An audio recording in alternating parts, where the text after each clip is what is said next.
welcome into the PHNX Suns post-game show brought to you by the DraftKings Sportsbook app, America's top-rated sportsbook app. Don't forget to like, subscribe, rate, and review. We greatly appreciate it. Unfortunately, the Phoenix Suns could not get it done tonight. They fell to the Boston Celtics 123-110.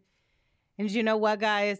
We're going straight to the bar today because we all need a drink. Yes. The drink of the night. Espo, you tell them what it is. It's the Irish Wake. My eyes are bad. Is that the leprechaun from the movie Leprechaun on the bottle there? Yes. I love that. Why not go totally dark when you have a morning game in Boston and you get your arse kicked? Happy New Year's, everybody. This is the saddest shit I've ever seen. Yay. I mean, that was something. It wasn't great, No, but it was something. It was awful. Of course, I'm Lindsey Smith, joined by Saul, Bookman, Gerald, Bourget, and Espo. Guys, I mean, how are we feeling after that one? It was kind of a major bummer. Major bummer. Major bummer. Thank you, Saul. Some hemium for you. Oh, look, I mean, come on. They had the chance to have the best winning percentage for a calendar year in franchise history.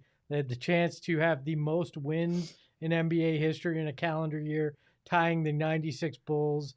You came in with all sorts of great hope, and they fall short. Very much like every new year that I have. So thank you, Espo. I love you. Espo Espo absolutely took this to another level, talking about we came in with such great hope, and I was like, damn, it wasn't that big of a game, was it? Like, it's a morning game for like probably the only time this season they'll play in the morning. Yes. So Chris understands. Wet socks. It feels like wet socks. Wet That game socks. felt That's like exactly wet what socks. the Wet game socks. feels like. Yes. She knows. and just for everybody out there, I'm already drinking. So Yeah. Cheers, everybody. Listen, you could get drinks now, drink away all your pain, take a nap, wake up in time for New Year's to do it all over again. This is not medical advice, just so you know. Definitely not. Yeah, that was definitely a tough one. It was very obvious that the Suns missed their two starters who are out and their backup center who is also out tonight. But surprisingly enough, Jalen Smith was one of the best players on the made court the real tonight. number 10 draft pick stand up. Look, Seriously. Oh no. Look, you cannot blame the center position for this loss. Everybody thought that would be where you'd point if this team fell short. It was not. Jalen Smith stepped up, and congratulations to him. He had his best game of his career, 9 of 7 from the field, 19 points, 7 rebounds. He did have 5 personal fouls, but you know what? Some of those were trash. Well, there were a lot of trash calls tonight, Hey, but if that's you not why got they them, lost. use them. I don't have a problem with it. The old Mark West strategy, right? But yeah, a great game from Jalen Smith. You cannot point the finger at the center position. You can point the finger at the backcourt today. I'm gonna say on the offensive end. I'm gonna say that Jalen Smith had a great offensive game, and he had a block that was taken away that was called a goaltend that should have been a block. I will say that defensively, like obviously, no one expects Jalen Smith to fill in for DA or even JaVale McGee. And the offensive game he had was great. But defensively, you see the difference and why he's maybe not out there as much. As you look at like the rebounds, that's not his fault entirely, but they got beat by 14 on the boards. They've been getting beat consistently in that category since DA went out, even with JaVale McGee in there. And then on the points in the paint, 64 points in the paint for the Celtics tonight. Like that is the signs of a defense that's missing its 2 communicators on the back line. And again, you can only blame Stix for that so much. But defensively, if you're trying to guard and they're shooting the lights out and you're giving up points in the paint, you're going to see a result like we saw today. They stacked the box. They tried to attack the rim multiple times, and Stix is basically the only one. Mm-hmm. He's the only big down there. Everybody else is, they're tweeners trying to keep the bigs off the boards, and it showed. It absolutely showed. And I thought he did an admirable job of trying to stay in there, but there was too many times where he would try to help, and then Robert Williams was wide open, or he would try to help on Robert Williams, and then Horford or Grant Williams were wide open. So it was back and forth. It was like a ping pong. So, hey, He tried. Cove Crazies, that's Gerald Bourget, who hated on Stix. Saul Bookman, who didn't give him his flowers. Let's just make that clear. Whoa. I just said it wasn't his fault. How was that on me? But pointed out the negatives. I came in and congratulated him. Yeah, exactly. Thank you. There we go. I swear, Lindsey is like your personal hype man. I do not like this at all. Somebody needs to have my back. Nobody else here does. Every time Espo says something, Lindsey's right there to be like, yeah, you go. Everybody else in the chat and me and Gerald were like, what the fuck? No. I got your back, Espo. That's right. I got Way your back. Fuck them kids, as in the chat and these two next to us, all right? Well, we may as well go ahead and name Jalen Smith the DraftKings You're damn king right. of the game. Look We've at that been crown talking all placement. about him tonight. Superior crown All-star placement. crown. That's how you know Obviously, Leah is The behind the best, Mac shady the tonight. best today. crown placer in the league. Leah Merrill. He hold it finished down. with Suck it, 19.7 Shane. rebounds, 7 of 9 from the field. Mhm. Yes, Jalen Smith has limitations. Mhm. Yes, there's only so much he can do in a situation like this. But like you said, give the man his flowers because he kept the Suns in this game. It would have been real bad had Stix not shown up tonight in the way that he did. He made the most of his opportunity, and that's all you can ask for a guy in his position, a guy who's third string, arguably fourth string when they have Frank Kaminsky to come in there, give them positive minutes. He might have had an even better game if he hadn't gotten foul trouble. He got those 4 fouls, and Kevin Young took him out for a little bit too long before putting him back in. So, I think he had a great game. I don't know how I became the leader of the Six crew when, like, not King even of 2 the weeks ago, Six I didn't kids, even says acknowledge that this Brian. guy was on the roster. But I will take it. I will take my rightful place as king of the Sticks kids. By the way, thank you to Elon, who donated a super chat of $1.99 saying, I think it's time for Espo to get a Stix jersey. If somebody gets me one, I will wear it on the show. There you go. But Did I ain't you- buying it did- myself. What was his? Was it Danny Granger? You have a Danny I have Granger it- I have jersey, it. right? Game that's worn amazing. Danny Did Granger. somebody Do you give really? you that? Uh-huh. Oh, I'm jealous Somebody of give you that. Yeah. Oh. I'm not outing my sources, but yeah. Then Somebody you don't gave even it to work me. for them anymore. Somebody gave it to me. There's still sources. Did Danny Granger give it to you? No, Danny Granger did not give it to me. He probably gave it to you. No, he did I not. love Danny Granger. Probably gave it to you. And gave New you a kiss on the Mexico's cheek. own. New Mexico Danny ties. He's a Granger. legend there. Maybe I'll give you that. It just Lobo sits in legend. the closet, I'll wear closet it for proudly. me. So All right, so there was one other positive in tonight's game that I want to talk about before we go down the rabbit hole of the negatives. There was? Yeah. Cam Johnson Oh, yeah. extended his career-long streak to 15 straight games of scoring 10 or more points and has made 2 or more threes in 18 straight games. The second longest streak in the NBA this season and currently the longest active streak. So suck it, Steph Curry. exactly. So at least we got that. We Cam are- Johnson kept it going. We you are gotta find the positive somewhere, reveling you in the guys. small victories today. Yeah. Help me out here, okay? I can't be the only one trying. That is sweet baby angel Well, Cam Johnson to Apparently, you. you can't be the only one trying because the Suns didn't try today at all. Oh. Gosh, I just feel like I'm on an island over here. I had to wake up so early for this too. She's in her prime right I now. had to wake up at 9:30 today. She It's like lives 8:30. literally like 5 minutes away. Like, what? Meanwhile, Espo and I drive from New Mexico every day. Go Lobos. Did Danny Granger? I thought Danny Granger played for New Mexico State. No, New Mexico. Yeah. All right, well, since you guys don't want to talk about Cam Johnson, we could just move on to Yeah, the negatives. Cam. The question Hey, of the day. He did have that dunk. That was Yeah. nice. Slam He did have Johnson that made dunk. an appearance today. Yeah, he It's sure the did. first time in a while. Yeah, exactly. There's just something so perfectly sarcastic about the way these fucking things sound. They sound like an asshole. Is what they sound like. Right? It's perfect for this show. It really is perfect for this show. All right, well, let's move on then and just talk about the elephant in the room. Devin Booker and Chris Paul Oof. not having a performance at all, really. Let's not No. polish this turd. They shot 32%. Come on. All right? 13 for 41. It was not good. Not great. What is happening? At what point do we need to be a little bit concerned? I'm not concerned about Because- Devin Booker. Well, Chris Paul, it's been a couple I am- games now. I am concerned about Chris Paul a little bit. Like, and I was just telling Gerald this before. I was like, at what point do we start to creep up the, all right, I'm starting to be a little bit worried mountain of Chris Paul, because we know Father Time is undefeated, and once that wall hits, it hits hard. Mhm. And so I'm a little worried about CP3. He doesn't look, first of all, his shot does not look anything like it usually does.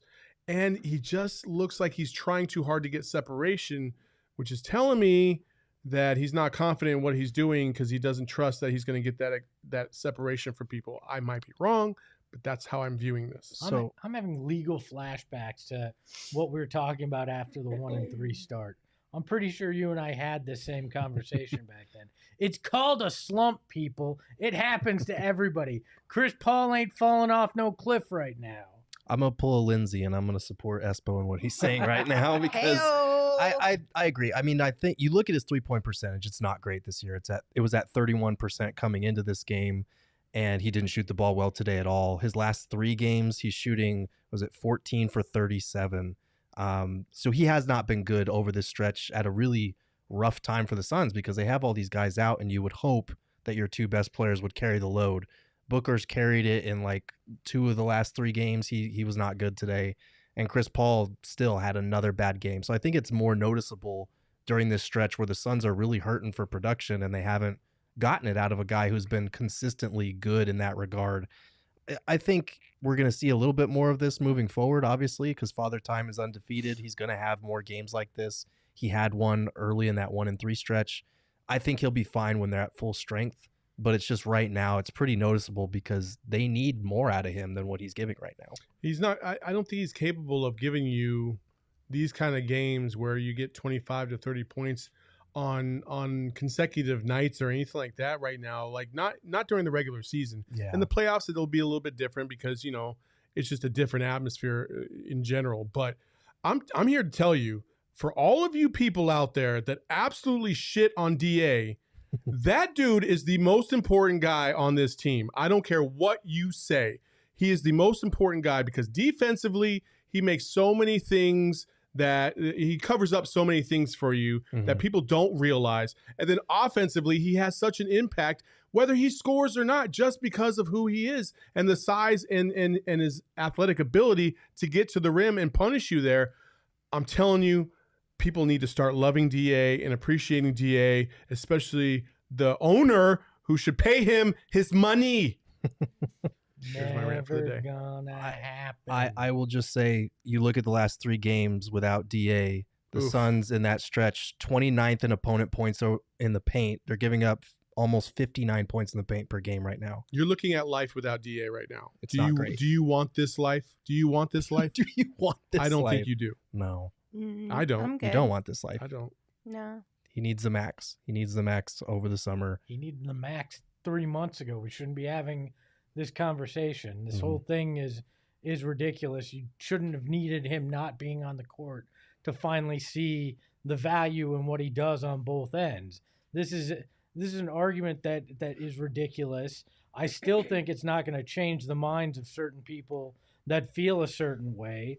Hopefully it's enough that the Suns see the value. I mean, I don't know what chess game they thought they were playing or trying to play, but at this point, just give them the blank sheet of paper, go write the number, let's get this done with, let's move on. DA is not only a max player, he's the 3rd most important player on this team, and you've seen that over the course of the last 3 games. Mikal Bridges has absolutely disappeared, and it's easy to be the player that Mikal Bridges is on the perimeter and guarding those guys when you have the extra benefit of having a DA behind you. It just is.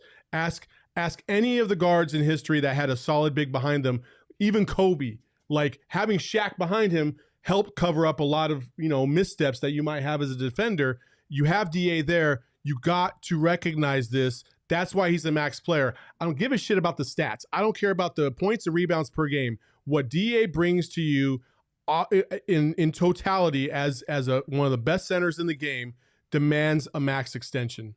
Well, Gerald brings it up a lot, has written about it. The gravity of DeAndre Ayton impacts this offense too. They get better shots when DA is down there as a threat on the block. Sorry, Stix isn't getting that respect. Nope. JaVale McGee isn't getting that respect.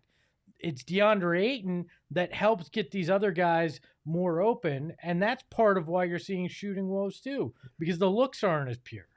Yeah. Well, Buckdog in the comments said there is no perimeter ISO game without the gravity DA brings down low and his coverage on defense when everyone else drops the ball. Then Bees says our offense is center-centric, if you will. How much did we see that in tonight's game? A good amount, because you don't have DA, you don't have JaVale. Those are the two guys, the rim rolling bigs, that put a lot of pressure on a defense to collapse and cover the rim, because if you don't, it's a dunk for either one of those guys.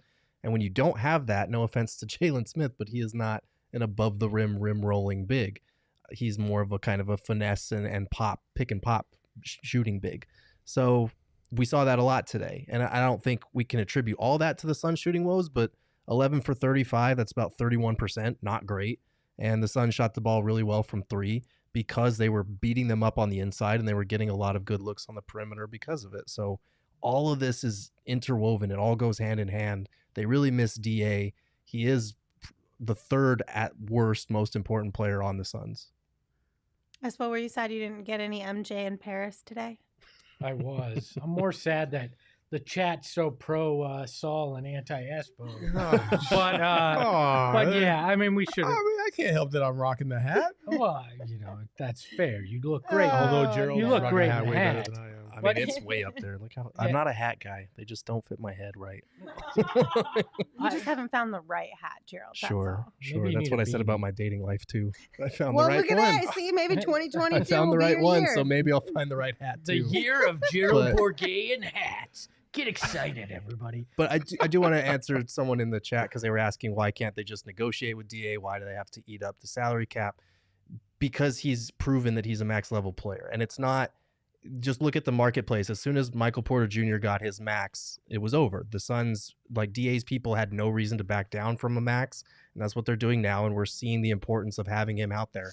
It's not about his max value as a player. It's about how are you going to replace him if he leaves? You're not going to be able to do that.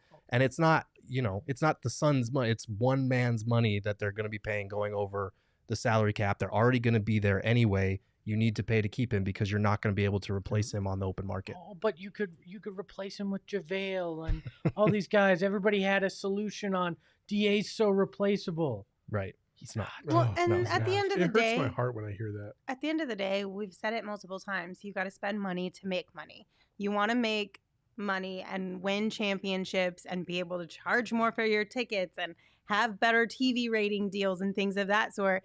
You have to put up the money for the investment to get that on the back end. Like, it just says it is what it is. So spend the money. If you want to own a sports team and you want to win, spend the damn money. If you can't afford it, sell the freaking team. I am sick of having poverty franchises in this team that cry poor when it's time to win. Spend the money. I don't care what luxury threshold you have to hit to get a title. If you are not in it to win it, get the hell out of our city. No, I completely agree.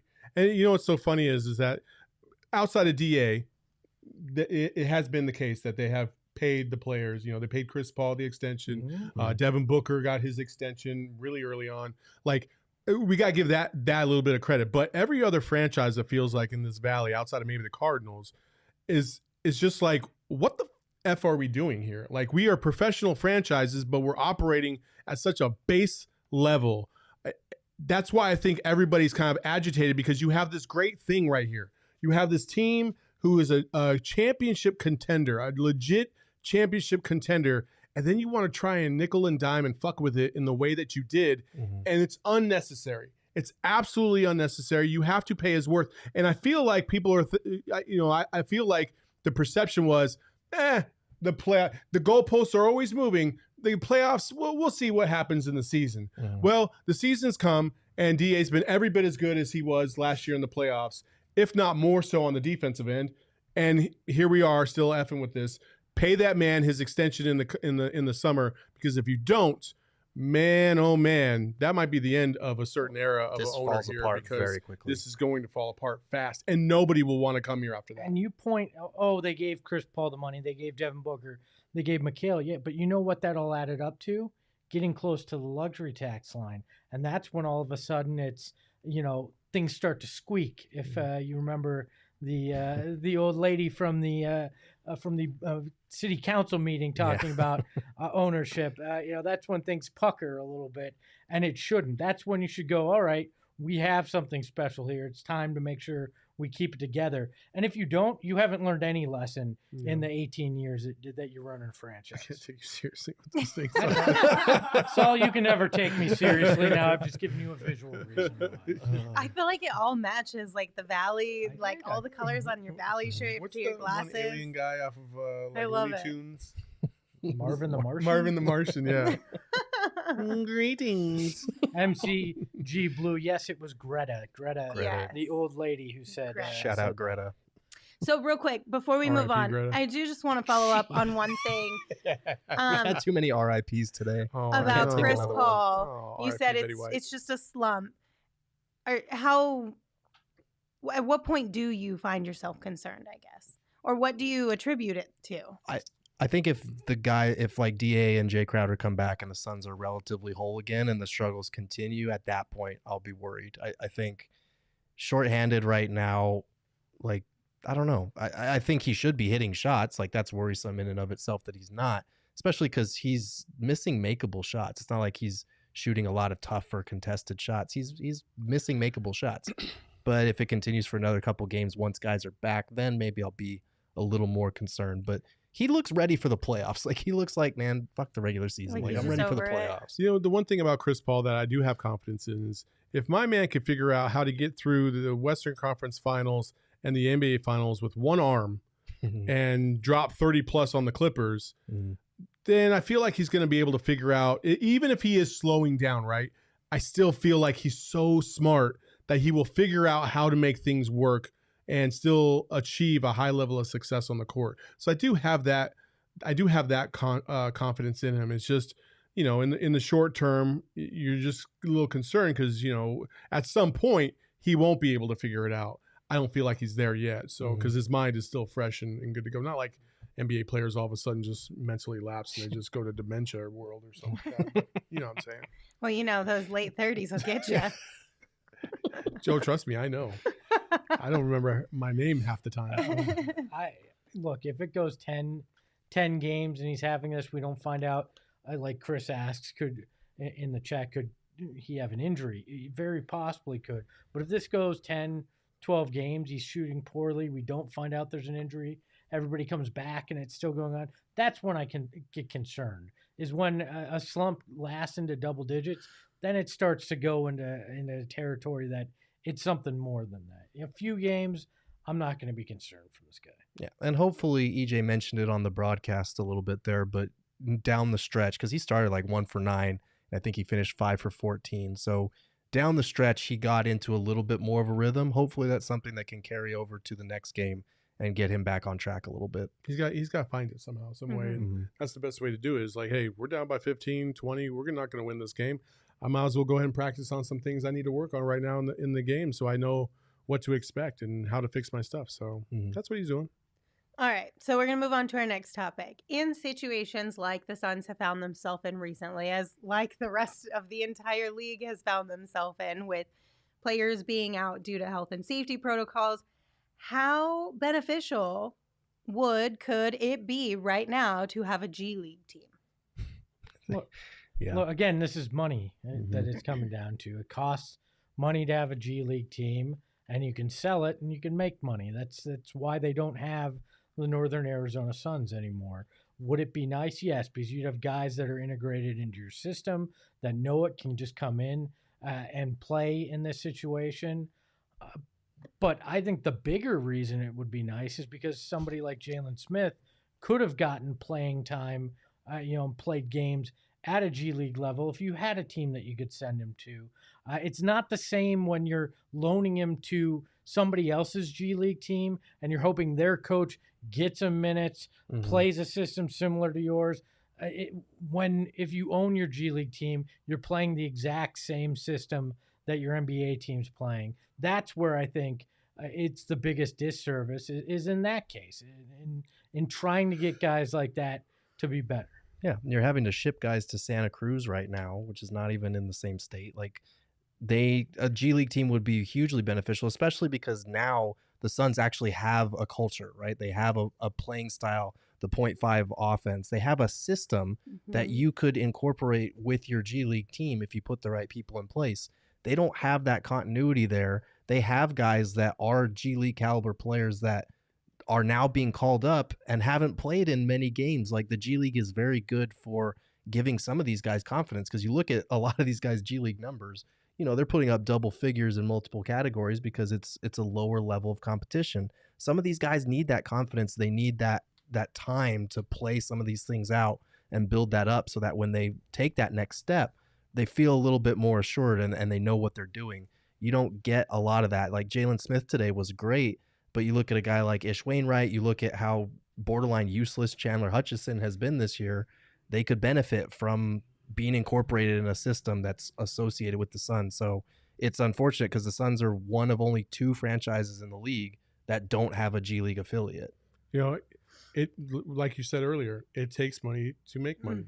And you want to give yourself every advantage possible to set your team up for success. And the Suns have not done that with the G League affiliate. They took that away because they were trying to save some money.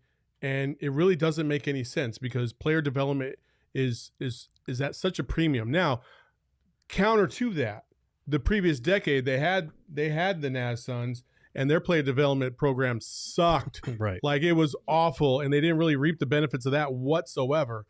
I can see both sides, but if you get the right people in here, which they have now, you would assume that would have corrected itself as well. It's sad to see that they don't have the Naz Suns, because I know a lot of people really loved them especially up in the Prescott area. And you need that. You need that affiliate. You need that support and knowledge that your players are getting the development that they need in order to contribute at a high level. Well, the G League had nothing to do with the guys not developing because they were treating their NBA roster like it was a G League roster during that time. So like the thought that, and that's not a knock on you, because I think that's probably part of what their thought process was in getting rid of it.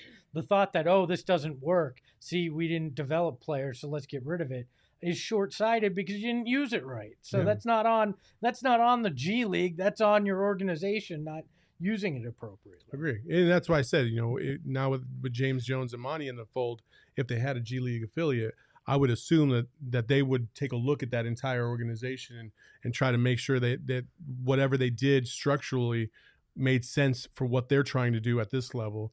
And so I don't know. February 10th is the trade deadline also, by the way. Thank you. Somebody had put that in the comments. That's the only way this team is going to be able to improve is through trade. I was kind of hesitant. I'm like, do they need to make a trade? Do they not need to make a trade? I definitely feel right now, based on the Warriors alone, just the Warriors alone, and what they've been able to do to the Suns 2 out of 3 games, and what they potentially could have on Klay Thompson coming back into the fold. I know he's not going to play at a high level probably when he first comes back, but by the time they reach the playoffs, he could be normal Klay again. The Suns need one more piece. They just absolutely need one more piece, whether that be Thad Young or Jeremy Grant or whoever. They need one more piece. They need another contributor that's consistent enough to make up for the shitty difference of Landry Shamet. Like, that is just such a waste of money right now. It's been fucking tragic. I don't know what my man is doing, but shooting a 3 ain't one of them. And that was the segment God Shamet, brought to you by Saul. In the chat, I saw Elon say that the G League stands for the Gerald League, which back when he was single, that's what Gerald called dating apps. Oh, no. And then Brian in the chat said no active players. Wainwright was okay-ish. They're all still in development. They're all inactive. they're all in the health and safety protocol. Franchise just like the Suns.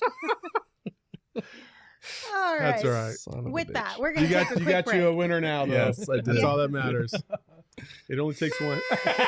Yeah. It only takes one. All right, we're going to take a quick break because the NFL season is winding down. The playoffs will be here before you know it. And at DraftKings Sportsbook, an official sports betting partner of the NFL, the offers are getting even more amazing. So right now, new customers who sign up using the promo code PHNX can bet just $5 on any NFL team to win their game. And if they do, you will win $200 in free bets. It is that easy. Don't miss out on this action. You can also get some skin in the game with same game parlays, combine multiple bets from the same game for a bigger payout. It's a great way to utilize your free bets because you can add on all the legs to those parlays that you want, potentially get a huge payout and have zero risk involved because it's free bet. You're not betting with your own money. Did you see the guy yesterday who bet $100 and would have won $76,000 on a four-leg parlay of first field goals? And Kristaps Porzingis missed a layup, like a wide open layup, and that cost him $76,000. Oh my God! Oh. I wanted to cry for my guy. I'd be hitting him with an invoice. Gambling. Yeah, exactly. He got the first field goal right on 3 of 4 games. Kristaps Porzingis. Yeah. I would be so sad. I'd be sending him an invoice. Excuse me, sir. You owe me $67,000. Thank you. So one more time, download the DraftKings Sportsbook app right now. Use the promo code PHNX. Bet just $5 on any NFL team and win $200 in free bets if they are victorious. That's promo code PHNX this week at DraftKings Sportsbook, an official sports betting partner of the NFL. Must be 21 or older. Arizona only. New customers only. Restrictions apply. See DraftKings.com/sportsbook for details. Gambling problem? Call 1-800-522-4700. Before we move on, I want to circle back to this because I want to know everybody's thoughts on. I just mentioned about the trade market. Mm-hmm. Who would you guys like to see come in here, and why? Honestly, I would like Torrey Craig or Justin Holiday from the Pacers because we saw the reports a few weeks ago that they're considering blowing it up. We need a couple more wing pieces. Torrey Craig kind of fills that role that Abdul Nader was having to fill before he got injured. Like we saw Abdul Nader, it has not looked great, and now that he's been dealing with the knee and COVID on top of that, he's not going to be a playoff contributor for this team. I don't think. It would be surprising if he is. You need that guy, Torrey Craig, the guy that can fill multiple positions on the wing, defend, and play some small ball 5 if you need to break that out. Because right now their centers are just, the same tall 7-foot rim running prototype. You need a little versatility there in a pinch, like if DA's in foul trouble or if McGee just doesn't have it one night. So I would like that, and they would be a lot easier to get than a guy like Jeremy Grant or maybe even Thaddeus Young. We'll probably, as the trade deadline approaches, we'll go through in more detail about some of these guys and what it'll take to get them. But the Pistons aren't just going to give Jeremy Grant away. So it's going to take a good combination of things to get him. And I don't know if you're the Suns, if you want to break up any core part of the roster for it. That's where I tend to be too, Gerald, is looking at Craig and Holiday, because Craig's not going to impact the chemistry at all. He'll slide in, he'll fit right in. That's if you want to play around the fringes and add a little something, that's where I'd look. If you genuinely feel, if you're James Jones, you're sitting there and you go, I don't think this is enough. We need to make some bigger splash and mess with this more. I like the name Jeremy Grant, but I don't think that's the way to go. This does not feel like a team that needs a major jolt, just enough to give you additional depth. So if you wind up in situations like this, you have guys you can turn to and keep things going if some of your major guys are out for some extended period of time. I think there was a lot of debate about who was the third piece. Was it Mikal or was it DA? I think over the last 3 games, we've definitely seen that it was most certainly DA, because Mikal Bridges in an opportunity to kind of step up and fill that void, at least on the scoring end, he has not done that. He's actually gone the other way. He has not shot the ball very well. He hasn't looked very sure of himself for whatever reason. He's in a slump right now. Cam Johnson, on the other hand, has kind of stepped it up a little bit, tried to fill up some more of that scoring void. But Mikal Bridges is a concern to me, because if he comes out and he plays aggressive offensively and does the things that he's capable of doing, then the Suns don't need to look necessarily for a third scorer as much as they just need a good, solid player like a Thad Young.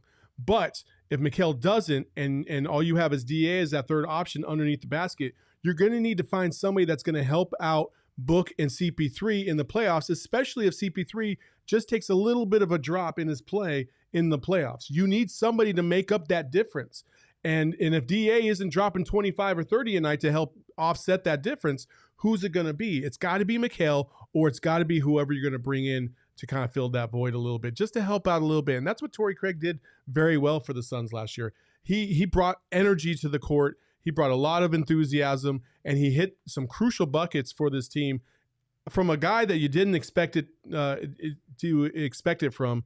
I thought Torrey Craig was such a valuable piece, and when they lost him, it was like, oh, who's going to fill that void? And so far, nobody has. Look, if you want to go big game hunting at the deadline, you're going to have to deal a guy like a Cam Johnson. I don't think you need to go big game hunting. Well, I'm just saying, and I'm not saying you, but some people want the Suns to get in on big names, and you have to accept to get something, you have to give something. And that's why names like Torrey Craig and Holiday are more intriguing to me, because you're not going to have to break up anything major on this roster to get in on that kind of a deal. Right. And that's kind of why you're hoping over these next few games that, as bad as it looks right now, that Jalen Smith continues to ball out individually, because he's got to raise his trade value if you are going to make a deal like that. And Justin Holiday, I think we should shout out that he's a very good defender, and he's a pretty lethal spot up shooter. That would really help with some of these bench issues that we're seeing, especially if Shamet can't shake out of it. Because the Suns, we should note this, cannot trade Shamet this year. The extension that they signed him to, the deadline is after the trade deadline as far as when he's trade eligible. So they can't trade him until the summer if that's something that they want to do, if he's not able to turn things around. He's still shooting a good percentage from three, but he has not been good in terms of just shooting the ball in general. It makes me want to cry when I think about him. I just get so depressed. Gosh. Anything else on that? Any of you guys? Yeah, Shamet, play better, please, so I don't have to cry at night into my pillow. Can I do something personal here? Yes. Hi, Ro. My daughter's watching at home. Hi, I just wanted to say, I just got a text about it. So I wanted to say hi. Man, F them. No. You better watch your mouth, Saul. You want to fight, Saul? It's go time. All right. She's probably like, why are all these people saying such mean things about that? That's fine. Can she read yet? Yeah. Like a lot. Load up the chat. Well. Let's go. I was going to say, well, at least if she can't read very well. My kids then just we're okay laughed to every time somebody says something jacked up to me. They just laugh. They Like, screenshot it and send it to you like this one. They're like, really, Dad? You let them play you like that? I'm like, Oh my man, fuck you gosh. guys. All right, so we're going to wrap up today's show with some New Year's resolutions, because why not? It's New Year's Eve. It's only fitting that we do some New Year's resolutions. So both for yourself personally and for this Phoenix Suns team. Who wants to start? Espo, that's you. My New Year's resolution for myself, I want to lose 80 pounds. So Okay. 80 pounds. 80 All right. pounds. Whoa, Yeah. okay. Yeah, I want to make this chair look bigger and me look much smaller is the goal in 2022. Just take care of the health, mentally and physically for myself. So that's the goal, and I figure saying it out loud here means that the chat will relentlessly try to hold me accountable for it if I don't do it. Every time they see something on your table, they're like, "Oh, drinking Coke today, huh?" Yeah. Come on, fatty. That's what we'll get from the chat. So No, we need to be nice. Be kind. Everyone in the chat, be kind. It's And just all in general. I can take it. It's all right. But for the Suns, I hope that they continue to have that belief in themselves, because I think that's a big thing with this team is believing in the team mentality and playing like that. And then I hope they find the perfect fit for Stix, right? I hope they find the farm upstate that's perfect for him to send him to, and find the team that makes everybody's dreams come true when it comes to Stix. It's like where you take your. I was going to say that got real dark. They're taking him out. It's like where you tell your kids Suns. when you gotta take the dog to go put it down. Hey. We got kids watching. Don't tell the secrets. I'm tell sorry. the Did you have a secrets. dog? Don't tell the secrets. No. But no, look, I just that seems like the logical piece that's going to be traded, and I really do hope if they make a move that it's good and beneficial for both sides. So. Yeah, I would agree with that. For the Suns, my New Year's resolution for them is get guys back, get healthy again, because we know what this team's capable of at full strength. The other one, get the backup backcourt back on track, because they are not shooting the ball well. Like, everyone is going to pay attention to Landry Shamet, and I get it because he's the new piece. He's the guy who got the extension before he ever played a game with the team. But Cam Payne has been rough too. He's shooting 39%, 31% from three. And he was great last year in terms of his shooting percentages and what he brought to the table. He's been a little out of control. So for them, that's my New Year's resolution. For me, it'd be covering a championship. That's my New Year's resolution. That'd be really cool. Yeah. Hope. How do you resolve to cover a championship? Like, I mean, I'm gonna do my part. Let's hope the Suns do that. I'm gonna show up every day and I'll put be in there. that effort. Hurry up. For me personally, honestly, it's a little bit of what Espo said, just trying to get in better physical shape and better health for 2021. I feel like, or 2022. I feel like that's kind of the general thing that everybody kind of points to. But for my own selfish reasons, I'd like to do that. And then for us at PHNX to continue to thrive and grow, like that's the whole point of this, and to try and listen to our members and our Cove Crazies and other people that follow our shows, and the feedback they give us, because I think it's just so valuable, and it helps us create content and create shows that you want to really consume. And that's what this is all about. It's not about us, it's about you. So that's number one. And then number two, for the Suns, I just, for me, I'm always going to be a DA stan,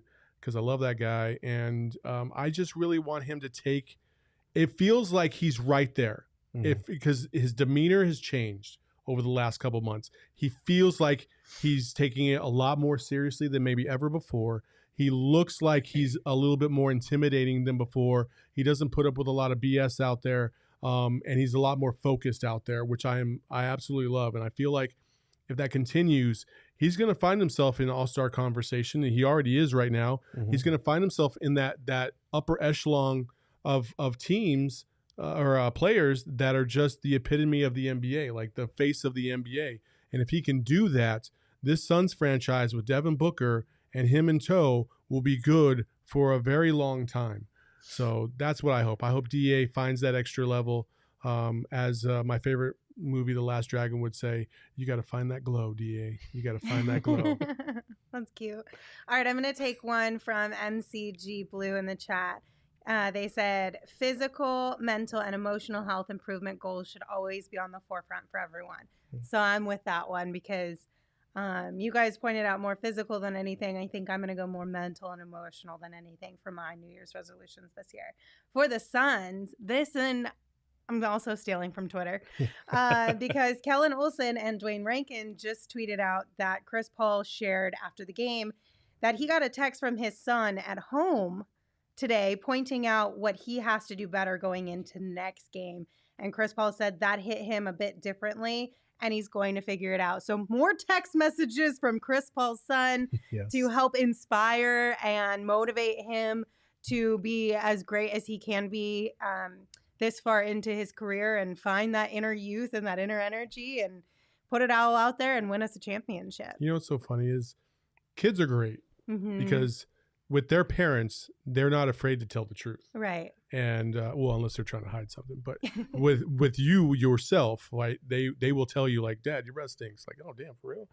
Like they're not afraid of that. And so when he hears his son tell him that, it definitely probably hits different. Like, I know you, like if Ro told you something, you'd be like, well, damn, baby. Okay. Well, let me go fix that right now. You know what I mean? Like, exactly. So it just hits different. It's far more personal, and you take it so much more to heart. And so that's great to hear. Yeah. It really is. And I just think it's kind of neat. Like, I mean, because especially like you saw on the Instagram he shared a few weeks back, how his son was like, that's my dad. That's my dad. So it comes from a place of love. It has nothing to do with you're letting me down or anything of that sort. It's, no, you're my dad and I know what you can do. So let's get back to this and let's continue to do it. Be better, Dad. Yeah, but in a nice way. Shout out to Buck Dog for the $10 super chat. Appreciate you. Oh, man. Oh, 10 pounds. Oh, where Somebody are you at, figure out the Buck Dog? conversion rate. I don't know what that It's is. Book Dog over in England. They said Happy New Year to an awesome panel. Been great watching the show grow and see you guys killing it every game. Thank you for the Appreciate kind that. words, Appreciate the it, super Bug Dog. chat. We really appreciate Bug it. Happy Dog's New one of Year, the Buck. Bug Dog's one of the original OGs. Yep. I love that. That's amazing. Well, He's been a flaming baller and a Cove crazy. We Yes. appreciate you. Elon, Shane is off today. We're not Out sure of if the he's alive. He's office? at a concert. He's off so- yesterday and today. He will be back over the weekend. There but you he go. was We got out. Leah holding it down for Yeah. us. That's why the crown Shane. placement was so good, Elon. Come on. Exactly. All right, gentlemen. Happy New Year. I hope you guys all stay safe and healthy tonight, as well as you guys listening and tuning in. We greatly appreciate all the support from you guys this year and your continued support in the new year. Anything else you guys would like to add? No, just Happy New Year, and I love you guys. Yeah. Love you guys Love too. you too. And with that, Espo, take us home because we can't end it without He's any gonna other cry. way. Betty White, safe travels. Thank you for being a R.I.P. friend. Betty White. Ahoy, hoy.